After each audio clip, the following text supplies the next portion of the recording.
우리 교독하도록 하겠습니다.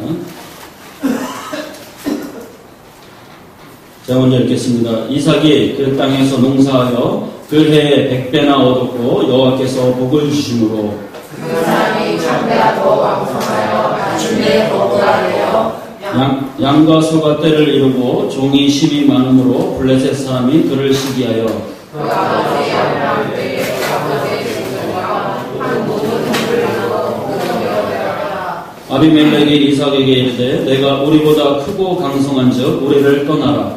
이삭이 그곳을 떠나 그날 둘째 장막을 치고 거기에 거하며 그 아버지 아브라함 때 팠던 우물들을 다시 팠으니 이는 아브라함이 죽은 후에 블레셋 사람이 그 우물들을 메었습니다. 이삭이 그 우물들의 이름을 그의 아버지가 부르던 이름으로 불렀더라. 이삭의 종들이 물자리를 타서 생물을 얻었더니 그날 목자들이 이삭의 목자와 다투어 이르되 이 물은 우리의 것이라 하매 이삭이 그 다툼으로 말미암아 그 우물 이름을 에색이라 하였으며 그들의 그 같은 그 이름을 시므라 하였습니다. 22절 같이 읽겠습니다. 이삭이 거기서 우물과 다른 물을 봤더니 그들이 다투지 아니하였으므로 그 이름을 루봇이라 하여 이르되 이제는 여호와께서 우리를 위하여 넓게 하셨으니 이 땅에서 우리가 번성하리로다 하였더라. 아멘. 왜 갑자기 안 하십니까? 안 나왔어요? 22절에 좀 들었는데요. 그래서 제가 이렇게 그 성경 공독을 이렇게 하면은 꼭 성경을 피셔야 됩니다. 안 피시는 분들이 있는데 그런 분들이 아주 믿음이 좋으신 분들이에요. 덮어놓고 믿는다 그래갖고 나름대로 성경을 꼭 피시기 바랍니다. 덮어놓고 믿는 게 귀한 신앙이긴 한데요. 오늘 말씀의 제목 온유한 자를 지켜주신 하나님이란 말씀으로 가지고 하나님과 같이 은혜를 말씀으로 나누도록 하겠습니다. 여러분 그 고래하고 새우하고 싸우면 누가 이기는지 아십니까? 이거 아시는 분 많을 텐데 고래하고 새우하고 싸우면 누가 이깁니까? 네, 새우가 이긴답니다. 문제가 너무 쉽죠? 왜 그렇습니까?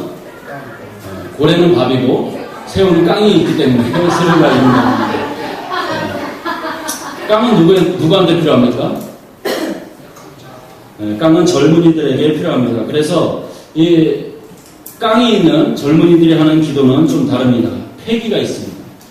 하나님 저에게 열방을 품을 수 있는 힘을 저에게 주시옵소서. 이렇게 젊은이들이 하는 기도는 좀 다릅니다. 그러다가 중년이 되면 어떡합니까? 기도 제목이 좀 달라집니다. 하나님 열방은 필요 없고요. 제 주변이나 우리 가정이나 좀 이렇게 변화시킬 수 있는 힘을 나에게 좀 주시옵소서. 이렇게 기도 제목이 많이 쪼그라듭니다. 범위가 작아진단 말이죠. 그러다 이제 노년이 되면 기도 제목이 어떻게 바뀝니까? 하나님 내 주변을 냅두고요. 전화 좀 변화시켜 주시옵소서. 이렇게 제 인격이나 좀 변화시켜 주시옵소서. 이렇게 기도 제목이 많이 더 작아집니다. 이런데도 죽을 때 자기 성품 하나 변화시키지 못하고 죽는 게 또 우리들인 것 같습니다. 그게 바로 우리 인생이라는 겁니다. 사람 잘 안 바뀌죠? 인격이라는 게 이렇게 평생 기도한다고 해서 잘 바뀌는 게 아니더라는 그런 말씀입니다. 참으로 우리의 인격과 성품에 대해서 평생 고민하지 않는 사람은 아마도 없을 것입니다. 나는 왜 잘 바뀌지 않나? 왜 저 사람은 언제 저렇게 사람이 되려나 하고 고민이 됩니다. 또 나이에 따라서 들어야 하는 칭찬이 다르다는 거 여러분 혹시 아십니까? 네. 우리가 어린아이들한테 이제 칭찬을 합니다. 너 참 영특하구나. 너 참 똑똑하구나 하면 아이들이 굉장히 좋아합니다. 그런데 만약 제가 여기 있는 권사님들한테 권사님 참으로 영특하시네요. 권사님 참으로 총명하십니다. 이러면 이게 칭찬입니까? 욕입니까? 한 대 두드려 맞지는 않으면 다행입니다. 나이에 따라서 칭찬받아야 할 내용이 달라져야 한다는 것입니다. 나이가 들어야 될 칭찬은요. 참 덕스러우시네요. 참으로 온유하시네요. 이런 말을 들어야지 참 영특하시네요. 이런 말을 들으면 어른에게는 이 말은 어울리지 않는다는 말입니다. 군인이나 야구 감독 같은 지휘자들에게 붙이는 말이 있습니다. 그러한 리더들에게 바로 저 리더는 지장이다. 저 리더는 용장이다. 저 리더는 덕장이다. 이렇게 그 사람에 따라서 또 이렇게 용장, 지장, 덕장이라는 평가를 한다는 것입니다. 용장은 용기가 있는 용맹한 리더를 말합니다. 그리고 지장은요, 지혜와 지식이 있는 리더를 가리킬 때 우리가 지장이라고 이렇게 부릅니다. 반면 덕장은 뭡니까? 용기나 지식보다는 덕을 갖춘 사람을 우리는 덕장이라고 이렇게 부른다는 것입니다. 자기가 데리고 있는 부하들의 아픔을 이렇게 감싸주고요. 그 다음에 부하들의 허물을 덮어줄 줄 아는 그러한 덕을 갖춘 대장을, 그러한 리더를 우리는 덕장이라고 이렇게 말을 한다는 것입니다. 여러분, 뭐가 제일 필요한 것 같으세요? 덕이 필요하다는 것입니다. 용장 밑에는요, 약점은 없다고 합니다. 그리고 지장 밑에는요, 깨부리는 그러한 부하는 없다고 합니다. 그런데 덕장 밑에는 배신하는 부하가 없다고 합니다. 이 아주 살면서 중요한 교훈 아닙니까? 우리는 말합니다. 우리는 살면서 수많은 배신을 당했다고 우리가 말을 합니다. 그런데 그 원인이 우리한테 있다는 것입니다. 우리한테. 왜요? 우리가 덕이 없기 때문에. 배신을 당하고 아픔을 당한 게 바로 우리 자신이 그 원인을 제공한 것이라는 그런 말입니다. 직장인들에게 조사를 했다고 합니다. 어떠한 상사가 좋은 상사라고 생각하십니까? 이렇게 조사를 했답니다. 1위는요, 밥을 사주는 상사도 아니었고요. 그 다음에 능력이 뛰어난 상사도 아니었다고 합니다. 1위가 누구였겠습니까? 부하 직원을 따뜻하게 감싸줄 줄 아는 그러한 상사가 바로 선호도 1위였다는 것입니다. 이 사람들이 말하는 덕이라는 것과 가장 비슷한 말이 성경에서는 무엇이라고 표현하고 있는지 우리가 오늘 한번 보니까요. 성경이 말하는 덕은 온유라는 말로 표현을 하고 있다는 것입니다. 온유. 사람들은요, 온유하면 참 따뜻해, 참 부드럽다, 공격적이지 않다, 사람 좋다, 온유하면 이렇게 떠오르는데 이런 것들이 아니라는 것입니다. 그건 온유가 아니라 뭐라고요? 온순이라는 것입니다. 온순. 온순이라는 것은요, 따뜻합니다, 부드럽고 착합니다, 이러한 성향을 말하고요. 사람의 성향을 말할 때 온순이라고 한다는 것입니다. 사람들의 그러한 선천적인 기질을 말한다는 것입니다. 그래서 이렇게 어린아이들의 기질을 말할 때 많이들 이렇게 쓰입니다. 너는 참 온순한 아이구나, 이렇게 말합니다. 이렇게 사람의 기질을 말할 때 우리가 온순이라는 단어를 씁니다. 그래서 이 단어는요, 아주 소극적인 단어입니다. 소극적인 단어고요. 오늘 말하는 온유, 이 성경이 말하는 온유라는 단어는 전혀 다른 말입니다. 이 온유는 신의 성품입니다. 즉, 우리가 노력을 한다고 해서 선천적으로 주어지는 게 아니라는 것입니다. 온유는요, 위에서 아래로 이렇게 주어지는 하나님의 성품을 온유라고 말한다는 거예요. 온유는요, 선천적이지가 않습니다. 아주 후천적인 성품입니다. 어떻게 해야 우리가 온유를 얻을 수 있을까요? 우리가 성령의 사람이 될 때, 그리고 성령님께서 우리에게 주시는 성품이 바로 온유라는 것입니다. 온순하고 구별이 된다는 것입니다. 그래서 이 온유는요, 우리가 하나님 주시옵소서 달라고 이렇게 구해야 되는 그런 적극적인 성품입니다. 아까 온수는요, 소극적인 성품이죠. 온유는 우리가 적극적으로 하나님께 구해야 되는 성품이라는 것입니다. 이 온유는요, 또한 하나님께 붙여도 되는 단어입니다. 온순하신 하나님. 뭔가 좀 이상하죠? 하지만 온유하신 하나님 어떻습니까? 너무 잘 어울리지 않습니까? 바로 하나님의 성품이기 때문에 그렇다는 것입니다. 이 하나님의 성품이 온유라는 단어에는요, 우리가 미처 깨닫지 못한 놀라운 비밀이 숨겨져 있습니다.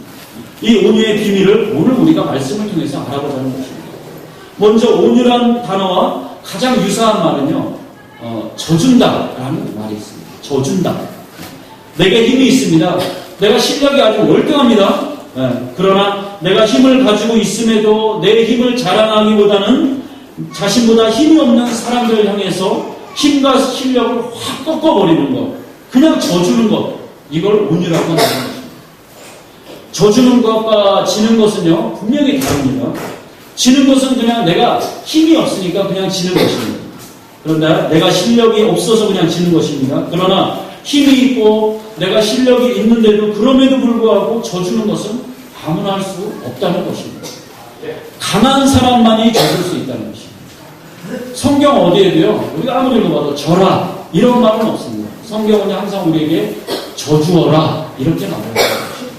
바꿔 말하면 이 말은요, 너희는 강해져라 이 말로 역으로 말할 수 있다는 것입니다. 강해져야만 우리가 져줄 수 있다는 것입니다. 실력이 없어서 지는 거는요, 그냥 지는 것입니다. 비겁합니다. 치사합니다. 성경은 말합니다. 그런 인생이 되지 말라고 말합니다. 그 제 10살짜리 아들이요, 저랑 이렇게 막 놀아달라고 이렇게 합니다. 아들이라서 그런지요, 이 위에 두 딸들하고는 놀아달라는 게 좀 틀립니다. 딸들은요, 어렸을 때 저한테 실뜨기 하자고 그러고요, 소꿉놀이 하자고 그러고요, 이런데 아들은요, 이거 키워놓으니까요, 권투를 하자고 합니다. 발로 차고요, 뭐 한방 붙자는 것이죠. 뭐 파워레인저 어쩌고저쩌고 하면서 아주 개폼을 다 잡습니다. 근데 아들은 힘으로 아빠한테 그 도전을 해보고 싶은 그러한 욕망이 있는 것 같습니다. 그래서 이제 어떻게 합니까? 한방 붙습니다. 발차기 하고 이렇게 무술을 합니다. 누가 이겼을까요? 아빠가 이기는 집안은 콩가루 집안입니다. 아들이 항상 이깁니다. 발차기 한 대 맞고 제가 최대한 액션을 크게 하고 뒤로 오버하면서 이렇게 자빠지게 됩니다. 그러면 아들이 굉장히 웃으면서 만족을 합니다. 제 아들이 제가 져준 사실, 이거 머리 이렇게 넘기지 말라고 하는데 죄송합니다. 제 아들이 져준 사실을 알까요? 모를까요? 그 아들은 모릅니다. 그러면 아들이 엄마한테 가서 자랑을 합니다. 어릴 때 보면은요, 이렇게 가서 자랑합니다. 엄마, 내가 아빠를 한 방에 눕혔어요. 이렇게 자랑합니다. 그럼 제 아내가요, 이렇게 아주 아들을 귀엽고 자랑스러워 하면서, 아이고, 내 아들 잘했네 하면서, 다음에도 한 방에 보내버리는 거야. 그 말은 왠지 뼈가 있는 말 같습니다. 세월이 흘러서요, 이제 우리 아들이 지금 10살이지만 나중에 중학생이 되었습니다. 중학생이 되었는데, 그때도 이렇게 저랑 권투하자고 할까요? 그때는 안 합니다. 이제 다 커서 안 합니다. 그때도 만약에 했는데, 제가 한 대 맞고서 오버하면서 뒤로 자빠지면 어떻게 할까요? 우리 아들이? 놀고 있네. 이렇게 말합니다. 왜 그렇습니까? 아들이 이제 크면은 다 안다는 것입니다. 자기가 어렸을 때 아빠를 이긴 게 아니라는 걸 그때 이제 알았다는 거죠. 어떻게 합니까? 아빠가 힘이 있는데도 불구하고 그때 져주었다는 사실을 이 아들이 알았다는 것입니다. 아빠가 힘이 있는데도 불구하고. 지금 제 10살짜리 아들에게는 제가 힘이 있습니다. 제가 아들보다는 지금 실력이 있습니다. 그런데 왜 져주었을까요? 사랑이 있기 때문에, 사랑하기 때문에, 그리고 아들에게는 제가 온유하기 때문입니다. 겸손도 마찬가지입니다. 아무나 겸손할 수 있는 게 아니라는 것입니다. 실력이 있는 사람만 겸손할 수 있다는 것입니다. 아무에게나 그러니까 겸손의 특권이라는 게 주어지는 게 아니라는 거죠. 예. 공부를 못하는 아이가 저한테 와서 이렇게 말합니다. 제가 실력이 모자라서 공부를 좀 잘 못합니다. 이게 진실입니까? 겸손입니까? 네, 이거는 겸손이 아니라 그냥 진실입니다. 실력이 좋은 아이가 전 아직 실력이 많이 부족합니다. 이래야 이게 감동이 되는 거 아닙니까? 네, 이게 겸손이라는 것입니다. 실력이 있는 사람만이 겸손할 수 있다는 것입니다. 힘이 있는 사람만 져줄 수 있는 것이고요. 그 다음에 겸손할 수 있는 특권이 있다는 것입니다. 온유라는 말 속에는요, 이처럼 강함이라는 단어가 숨겨져 있다는 것입니다. 강한 사람만이 져줄 수 있답니다. 이 져줄 수 있는 사람을 성경이 온유한 자라고 말하는 것입니다. 오늘 읽은 말씀에 온유한 사람이 등장합니다. 오늘 그 사람이 바로 이삭입니다. 이삭의 이름의 뜻을 여러분 혹시 아십니까? 네. 아브라함이요 100세 때 이삭을 낳고 지은 이름의 뜻이 이 이삭을 보면서 하나님이 웃게 하셨다 이렇게 라는 뜻입니다. 하나님을 웃게 하셨다. 그런데 그 이름 뒤에 그 이면 속에는요 또한 다른 내포되어 있는 이름인데 온유한 자라는 귀한 뜻도 그 이름에 포함이 되어 있다고 합니다. 아주 그 귀한 이름이죠. 이삭이요. 그런데요 이 이름에 걸맞는 아주 이름값을 하고 살았던 그러한 사람이라는 것입니다. 이삭이 이제 배경을 제가 말씀을 드릴게요. 이삭이 살던 그 당시에 심한 흉년이 들었습니다. 그러자 이삭이요. 이 이삭은요, 그때 우리가 뭐 이삭 이렇게 알고 있지만 그 족장의 왕이나 다름이 없습니다. 아브라함에 이어서. 그러니까 왕이지요. 이삭이요, 온 그 백성들을 데리고 그 부락을 이끌고 종들을 데리고서 그랄 지방으로 이제 이사를 했습니다. 이사를 했는데요. 그런데 이 그랄이라는 땅은 아주 척박한 땅입니다. 그다지 좋지 못한데요. 환경이 그리 좋지는 못했어요. 당시 블레셋 땅이었는데요. 지금으로 치면은 지금도 뉴스에 자주 나옵니다. 그 땅이. 그 가자지구 알죠? 전쟁 맨날 총 쏘고 하는데 가자지구가 바로 지금의 그 그랄 땅입니다. 그러니까 아주 환경이 좋지 못하죠. 돌무더기 많고요. 이 블레셋 왕이 그 당시 왕이 아비멜렉입니다. 오늘 성경에 나오죠. 그런데 오늘 이 그랄 땅에 이주한 이삭에게 문제가 생깁니다. 이삭이 그랄에 와서요, 이제 농사를 지었습니다. 근데 그만, 소출이 100배나 거쳤어요. 어마어마한 거죠. 또 열매를 이쪽에 수확을 했는데요, 또 열매가 100배의 소출을 이렇게 얻을 수가 있습니다. 그러니까 옆에 농가 밭들은 다 흉년으로 힘들어하는데 이삭만 이런 풍성한 복을 누리게 됐다는 것입니다. 그 이유를 오늘 성경이 뭐라고 합니까? 여호와께서 복을 주심으로, 여호와께서 복을 주심으로. 여기까지 좋았습니다. 문제는요, 그랄 지방 사람입니다. 이삭이 이제 이사를 왔습니다. 불러온 돌이 잘 되네요. 이사 온 놈이 더 잘 되네요. 어떻습니까? 이거 막 뚜껑이 열리는 사건 아닙니까? 또 이 지방은 물이 귀합니다. 항상 물이 귀하니까 우물을 파는 게, 이 우물이 생명줄이자 아주 그 사람들에게 큰 재산이나 마찬가지입니다. 지하 수십 미터를 파야 겨우 나오가 말까 이 우물인데, 그런데 이삭은요, 땅을 파기만 합니다. 그럼 우물이 콸콸 막 터져 나오는 거예요. 그랄 지방 사람들은 수십 개, 수백 개를 파도 우물이 나올까 말까 하는데, 이삭은 그냥 파기만 하는 우물이 쏟아져 나오는 것이에요. 이거 뚜껑 열리는구나. 이 뚜껑이 열릴 대로 열린 그 아비멜렉 왕이 이제 오늘 그 문제 이삭을 찾아옵니다. 찾아와서 그리고는 말을 합니다. 뭐라고 말을 하나 오늘 아까 읽었는데요. 너는 우리를 떠나가라. 그러고는 단단히 열을 받았는지 이삭의 그 팠던 우물까지도 그냥 어떻게 합니까? 메워버렸습니다. 여러분 이 정도 같으면 여러분 같으면 화 안 나겠습니까? 화가 납니다. 저 같으면 절대 안 납니다. 아주 한판 맞짱을 뜨던지 그렇게 할 것 같은데 뭐 이런 식으로 나올 것 같습니다. 그런데 오늘 말씀해 보니까요, 이삭이 그냥 거기를 떠나갔다 이렇게 기록이 되어 있습니다. 그런데 떠나라고 해서 떠났는데 아비멜렉이 와서 떠나라니까 우리는 그냥 생각해, 내가 힘이 없으니까 떠났나 보다 생각할 수 있는데, 말씀을 보니까 그렇지가 않습니다. 이삭이 힘이 없어서 떠난 게 아니라는 것입니다.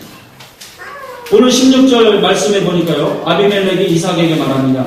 내가 우리보다 크고 강함으로, 이렇게 말합니다. 이삭이 아비멜렉보다, 그 왕보다 크고 강했대요. 웃기죠? 약한 자가 와서 큰 자 보고서 떠나라고 요구를 한다는 그런 상황이에요. 즉 뭡니까? 양보할 것을 요구했다는 것입니다. 양보할 것을. 이 말이 사실이었습니다. 이삭이 왕보다도 훨씬 크고 힘이 있고 월등하고 강성했지만 떠나란다고 떠났다는 거예요. 여러분 이게 진 겁니까? 저준 겁니까? 우리 아까 앞에서 예를 들었지만 저준 겁니다. 저준 거라는 거예요. 이삭이 저주고 이사를 또 갔습니다. 또 우물을 팠습니다. 그런데 또 우물이 콸콸 쏟아지네요. 그런데 또 그 지역에 이번에는요, 아비멜렉이 아니라 그랄 목자들이 와서 그 우물을 또 달라는 걸 요구합니다. 그런데 이번에도 이삭이요, 그 우물을 그냥, 이 생명줄 같은 우물을 그냥 주워버리고 떠납니다. 그런데 이번에는요, 약간 마음이 상했는지 떠나면서 그 우물의 이름을 지었는데, 그 우물의 이름을 에색이라고 지었다고 합니다. 이 에색의 뜻이 앞에 나와 있는 다툼이라는 뜻입니다. 지금 뭘 알 수 있습니까? 이삭도 마음이 상합니다. 이삭. 달라고 해서 내가 주기는 주었는데, 이삭 역시도 마음이 굉장히 지금 상한 거예요. 불편해집니다. 그 우물의 이름을 통해서 우리가 알 수 있다는 것입니다. 이삭이 마음이 좋았다면 다툼이라고 에색이라고 짓지는 않았을 거예요. 져준다는 게 이렇게 쉬운 일이 아니라는 것입니다. 만약에 져주면 우라가 침입니다. 화병이 도질 수도 있어요. 이삭이 아마 마음이 죽고 나서 편했다면 우물의 이름을 뭐 화평, 온유, 평화, 아니면 뭐 이거 너 가져, 잘 먹고 잘 살아, 뭐 이렇게 지었을지도 모릅니다. 그런데 마음이 이삭도 불편했던 거예요. 그런데 그래서 다툼이라고 이름을 짓고 그 지역을 떠나갑니다. 이번에는 이제 몇 번째입니까? 세 번째, 졸지 않고 계시네요. 네, 세 번째 우물을 팠습니다. 그런데 이번에 또 우물이 콸콸 나왔죠? 근데 이번에도 또 그랄 목자들이 와서 우물을 또 달라고 합니다. 이거 아주 웃기는 인간들이에요. 그런데 이번에도 이삭이 그 우물을 줘버리고 또 떠납니다. 세 번째 우물까지. 근데 이번에는 그 우물의 이름을 뭐라고 지었습니까? 신나라고 지었습니다. 이번에는 이삭이 단단히 열이 받아서 거기다 신나를 붓고서 화염병 던지려고 그랬지 모르겠는데, 물론 그 신나는 아니겠지만, 신나라고 짓고, 그렇게 떠납니다. 왜 신나라는 이름의 뜻은요, 너희는 나의 대적이다. 이런 뜻이라는 것입니다. 그리고 또 떠나갑니다. 그러니까 힘이 없어서 떠난 게 아니라 분명히 경고의 말입니다. 너희는 나의 대적이다. 이렇게 신나라고 이루어집니다. 이삭은 크고 강성하고 힘이 있었답니다. 그런데 계속 져주고 떠나고 져주고 떠난다는 거예요. 그리고 이번에는 네 번째 우물을 팠는데요. 그 우물을 성경이 놀랍게 이야기하기를 더 이상 다툼이 없으므로 이렇게 기록하고 있습니다. 이제는 그랄 목자가 더 이상 이 네 번째 우물을 찾아서 오지 않았습니다. 자기들도 이제 영치가 있는지요? 이제 오지 않는다는 거예요. 아니면 하나님께서 천사를 동원해서 막았는지 아니면 더 이상 빼앗는 자가 오지 않고 더 이상 다툼이 없는 이 우물을 이 순간에 이삭이요 그 우물의 이름을 뭐라고 짓는가 봤더니 르호봇이라고 지었어요.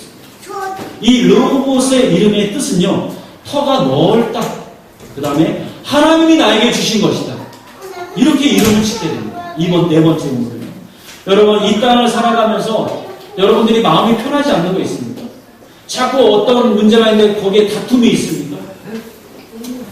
성경이 여러분에게 말합니다. 그것이 여러분의 것이 아니랍니다.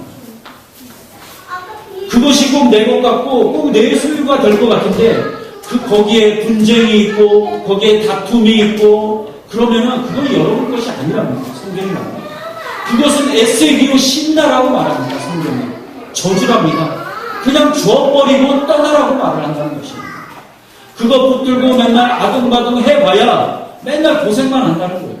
저도 어제 이 원고 쓰면서 돌아보니까 저도 그런 삶을 살았던 거예요. 내 것 아닌데 꼭 내 것 같아요. 그게 에색과 신나라는 거예요. 그냥 줘버리래요. 줘버려요. 그거 붙들고 아둥바둥 해봤자 맨날 고생만 한다는 그런 말이에요. 그런데요, 그것을 놓아버리면, 주어버리면 하나님께서 우리를 위해 예비하신 것이 따로 있다고 합니다. 그게 뭡니까? 르호봇. 다툼이 없는 것, 넓은 것, 하나님께서 예비하신 것, 따로 준비해 주시겠다고 하나님께서 우리에게 말씀을 해 주신다는 거예요. 그런데 또 우리가 알아야 할 게 있는데요. 이삭이 판 우물입니다. 이 우물을 팠더니요, 우물이 나왔습니다. 이삭은 아주 힘이 강했습니다. 그럼에도 불구하고 충분히 내가 힘으로 밟아버릴 수 있는 그랄 목자들이 때를 쓸 때 우물을 주워버렸습니다. 그 그랄 목자들이 잘 생각해 보세요. 이삭이 판 우물을 먹었다는 사실입니다. 이삭이 판 우물을. 이게 바로 하나님이 꿈꾸시는 세상이라는 거예요. 우리가 우물을 팠습니다. 우리가 땀을 흘렸어요. 교회를 세웠습니다. 우리가 우물을 판 거 맞습니다. 고생해서 팠는데 남을 주워버렸을 때 세상 사람들이 아무 수고하지 않고 우리가 판 우물을 먹는 그 세상, 이게 바로 하나님이 원하는 세상이라는 것입니다. 세상에는요 네 종류의 사람이 있다고 합니다. 네 종류의 사람. 첫 번째는요, 내가 판 우물을요 내가 힘이 없어서 빼앗기고 사는 사람들이 있다고 합니다. 안타까운 인생입니다. 비참합니다. 성경은요 이런 안타까운 인생이 되지 말라고 합니다. 두 번째는요, 남이 판 우물을 빼앗으며 사는 사람들입니다. 아까 우리가 본 그랄 목자들이죠. 이 아주 남북한 사람들입니다. 아주 불의한 사람들을 말합니다. 이 양심 없는 사람들이 세상에 얼마나 많은지 모릅니다. 세 번째는요, 내가 판 우물을요, 내가 정확히 먹고 사는 그러한 사람들이 있습니다. 평범한 사람들입니다. 이게 바로 오늘의 함정입니다. 함정. 이걸 보고 사람들은요, 정의로운 세상 이렇게 말합니다.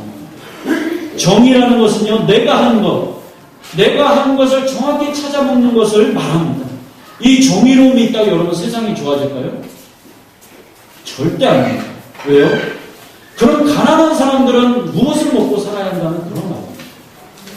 스스로 우물을 팔 수 없는 연약한 사람들이 있죠. 도대체 이 사람들은 누가 판 우물을 먹고 살아야 되느냐 말이에요. 정의로운 사회는요, 결코 기독교가 목표하는 사회는 아니라는 것입니다. 하도 세상이 정의롭지 못하고 썩어 있지요. 그래서 정의를 말하는 것이지, 정의는요 기독교가 말하는 그러한 목표도 아니고 기독교의 목표가 아니라는 것입니다. 하나님께서 말씀하시는 사랑은요 바로 네 번째 사랑입니다. 힘이 있습니다. 실력이 있습니다. 내가 판 우물이라도 필요한 사람이 있다면 그걸 주워버릴 수 않은 그러한 세상, 그러한 세상이 내가 판 우물을 세상 사람들이 나누고 남이 먹는, 이게 은혜가 있는 세상 아닙니까? 이게 하나님께서 꿈꾸시는 그러한 세상이라는 말입니다. 이러면 이런 질문을 많이 할 것입니다. 맨날 나는 우물을 파서 남한테 주워버리면 나는 어떻게 합니까? 하나님께서 말씀하십니다. 너희에게는 로봇이 있다. 너희에게는 다툼이 없고 세상 사람들이 도저히 맛볼 수 없는 하나님이 준비하신 로봇이 너희에게는 따로 준비되어 있다. 이렇게 말씀하시는 것입니다. 오늘도 여러분들이 세상 사람들과 로봇의 비밀을 같이 나누고 만끽하는 그런 로봇을 소유하는 하나님의 백성이 다 되시기를 바랍니다. 저 주고 더 큰 것을 얻으라는 것입니다. 한 바보가 있었는데요. 이 바보는 500원짜리하고 100원짜리가 이렇게 있으면요, 꼭 100원짜리 이렇게 짓는 겁니다. 이걸 아주 재미있게 생각하는 그 동네 머스마들이요, 이 바보를 맨날 이렇게 부릅니다. 그래서 양손에 한쪽에는 500원짜리 놓고요, 한쪽에는 100원짜리 놓고, 막 이렇게 놀려듭니다. 그 바보를. 그러면 이거 집어봐. 그럼 100원짜리를 집습니다. 그 다음 날들을 불러서 집어봐. 그럼 100원짜리를 집습니다. 그러면 하루는 이 바보를 이렇게 보다 못한 그 바보 친구가 약간 똑똑했나봐요. 이렇게 불러놓고, 야, 이 바보 같은 놈아. 500원짜리를 집으면 이 100원짜리에 5개나 되는데 이걸 왜 집어? 이 바보 같은 돌대가리라. 그러니까 바보가 그럽니다. 뭐라고 말하지 않습니까? 야, 내가 그 500원짜리를 지으면 저놈들이 더 재미가 없으니까 다시는 안 할 거 아니야, 이거를. 내 아르바이트 막지 마. 이렇게 얘기해요. 길게 보면은 이게 수입이 더 커, 이 바보야. 그랬다고 합니다. 다 아시는 이야기죠. 누가 더 똑똑합니까? 바보가 더 똑똑했고, 그 친구가 헛똑똑이라는 그런 말입니다. 당장 눈앞에 500원이 탐나서요, 그걸 집는 거, 그 짓을, 그렇게 짓는다는 그 짓을 누가 하겠습니까? 바보는 멀리 내다본 것입니다. 그래서 길게 내다봤어요. 우리는 어느 쪽에 속한 사람입니까? 우리가 그 모자란 사람처럼 길게 내다보고 당장 100원을 집는 인생이라고 우리가 자신있게 말할 수 있겠습니까? 당장 눈앞에 500원을 절대 빼앗기지 않으려는 그러한 우리 인생 아닙니까? 당장 우리 아이들한테 너 500원을 집어. 그게 똑똑한 인생이야. 현명한 인생이야. 그렇게 가르치는 게 우리들의 모습 아니겠냐고. 어쩌면 길게 멀리 볼 줄 모르는 게 가만히 보면 우리 모습이라는 것입니다. 어쩌면 절대 손해 안 보고 악착같이 사는 인생이 우리 인생일 수 있다는 것입니다. 진짜 똑똑한 사람은 100원을 집니다. 당장 손해를 봐도 넓게 보는 것입니다. 길게 보는 것입니다. 이게 오늘 이삭을 통해서 우리에게 가르치는 성경의 가르침이라는 것입니다. 우리가 길게 보지 못하고요, 당장 에색과 신나의 목숨을 걸면 그냥 그 인생은 그것 가지고 아웅다웅하다 끝나고 만다는 것입니다. 우리는 르호봇의 인생을 걸어야 하는 것입니다. 좀 기니까 제가 중간에 좀 자르도록 하겠습니다. 성경에는요, 온유한 자에게 특별히 주는 복이 있다고 합니다. 성경에는요, 온유한 자에게는 땅을 나누어 준다고 합니다. 땅을. 저 땅 되게 좋아하는데요. 명동에 한 평에 한 2억 넘는다고 합니다. 여러분 온유해져서 땅 많이 이렇게 받으셔갖고 저 좀 나누어 주시기 바랍니다. 절대 그렇게는 못하겠다는 표정 짓지 마시고. 동물의 세계도 마찬가지입니다. 온유한 동물이요, 온 지면을 덮는다고 합니다. 사자나 호랑이 같은 맹수가 온 지면을 덮는 일은 없다고 합니다. 멸종위기에 처하고, 포악한 동물은 쉽게 멸종에 처하죠. 땅을 차지하지는 못한다고 합니다. 반면에 온유한 동물들은요, 당장 잡아먹히는 존재 같아도 온 지면을 덮고 땅을 차지하는 것은 항상 온순한 동물들이 땅을 차지한다고 합니다. 여러분, 이게 하나님의 법칙이라는 거예요. 여러분 땅을 받으시기 원하시죠? 좀 더 지금보다 온유해지시기를 바랍니다. 이 온유를 잘 설명을 하는 예전에 참 은혜롭고 감동적인 광고가 하나 있었습니다. 이것만 하고 마치겠는데요. 어떤 젊은 엄마가 이제 아이 둘을 데리고서 외식을 하러 나갔습니다. 그래서 이제 간만에 외식이니라 하얀 반짝반짝 진주색 블라우스를 예쁘게 차려입고 아이 둘을 손을 잡고서 식당에 이제 들어섰습니다. 이제 스테이크가 이렇게 나오고요. 우아하게 이제 고기를 썹니다. 근데 옆에 있는 한 녀석이요, 엄마한테 자꾸 케찹종을 달라는 거예요. 엄마가 안 된다. 지금 스테이크 먹는데 케찹이 필요 없다. 근데 자꾸 달라는 거예요. 근데 자꾸 달라고 해서 줬는데요. 이 아이가 그냥 손으로 꽉 눌러서 짰는데 그만 케찹이 쭉 하고 발사가 되고 만 것입니다. 근데 이게 어디로 갔을까요? 그 엄마의 그 진주색 블라우스에 이렇게 칼자국처럼 쫙 이렇게 뿌려진 겁니다. 순간 이 엄마의 주먹이 이렇게 올라갔습니다. 두 아이들은요, 겁에 길려서 이제 호들호들 떨고 있습니다. 그 순간 그 광고에서의 화면이 딱 멈춰버렸습니다. 자, 이렇게 멈췄다는 것이죠. 다시 이렇게 화면이 시간이 흘러서 움직였을 때 엄마의 입에서 이런 말이 흘러나왔습니다. 적에게 나의 죽음을 알리지 말아라. 이순신 장군을 패러디한 것이죠. 멋있지 않습니까? 제가 그 광고를 보고 얼마나 그때 은혜를 받았는지 모릅니다. 우리가 성령의 사람이 되었다는 게 무슨 뜻입니까? 입에서 나오는 대로 순간의 감정을 이기지 못하는 게, 그래서 마음대로 내어뱉는 것, 이게 성령의 사람이 아니라는 것입니다. 내 성질대로 내 생각대로 행동하고 보여준다면 성령의 사람이라고 할 수 없다는 것입니다. 순간 포즈 버튼을 누르고 잠시 멈췄을 때 성령님께 묻는 것입니다. 성령님, 이때는 무엇라고 내가 말을 해야 되겠습니까? 성령님, 이때 내가 어떻게 행동을 해야 온유한 사람이 되겠습니까? 적에게 너의 죽음을 알리지 마라. 이렇게 가르쳐 주시는 것입니다. 이 물음이 있어야 우리의 본성을 우리가 이길 수 있다는 것입니다. 이게 성령의 사람이고, 이런 사람만이 온유한 사람이라는 것입니다. 져주면은요, 자존심은 상할지 모르겠지만 사람의 마음을 얻습니다.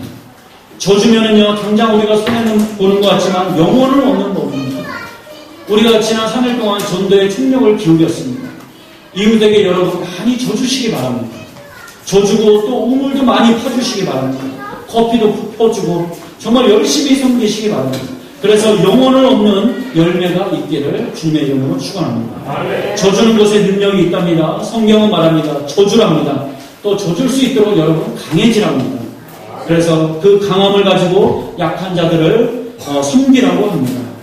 다툼이 없는 루호봇, 지경이 넓은 루호봇, 땅을 다스리고 소유할 수 있는 그 루호봇을 소유할 수 있는 여러분 다 되시기를 바랍니다. 네, 우리 찬양하겠는데요. 여러분, 역사상 최고의 저주심이 무엇일까요? 바로 십자가에서 그 강한 하나님이 우리의 죄 때문에 돌아가신 것, 그것이 가장 큰 저주심 아니겠습니까? 하나님은 힘이 있습니다. 강한 하나님인데 십자가에서 져주셨대요. 우리 그 감격적인 그 사랑을 우리 찬양하도록 하겠습니다.